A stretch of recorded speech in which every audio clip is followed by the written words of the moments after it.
News at 10. Thanks for staying up late with us. I'm Caitlin Alexander. Tom is off this evening. New tonight, President Joe Biden has a new set of regulations in an effort to increase vaccination rates across the country. The president's plan also mandates vaccines or weekly COVID-19 testing for all employers with more than 100 workers.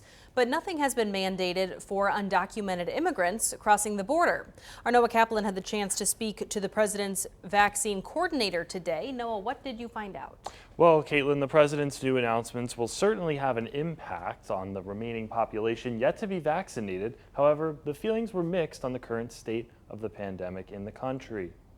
We have now nearly 3/4 of all eligible people in this country with at least one shot of the vaccine, but we know we still have a lot more work to do. That work being addressed by the president and his administration Thursday, announcing sweeping new mandates for employers and healthcare centers across the country. Mandates that are expected to cover more than 100 million Americans. So those sets of vaccination requirements, will cover about 100 million people in this country, and we do believe this is an important step to get us to have more and more people vaccinated in this country. How does the public perceive the current state of vaccinations?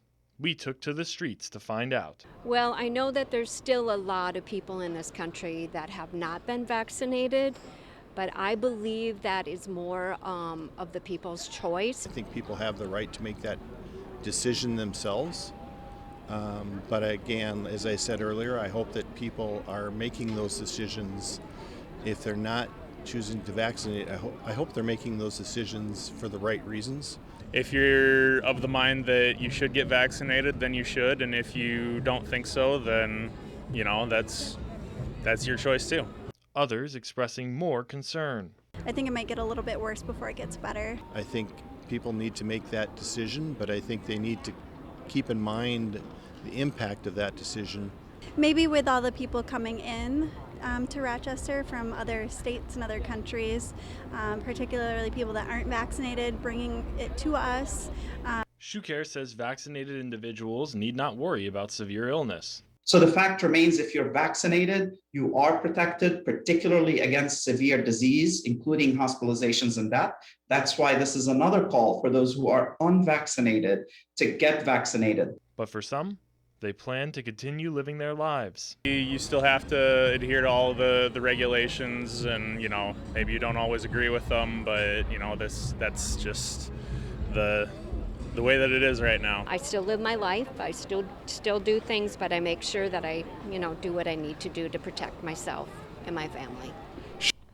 Two other topics that we covered with ShoeCare: breakthrough cases and booster shots. ShoeCare says an overwhelming majority of these breakthrough cases are mild, and on booster shots, at the moment he claims there is research that they will be needed after 6 months with waning immunity from prior vaccination. Back to you. Thanks, Noah.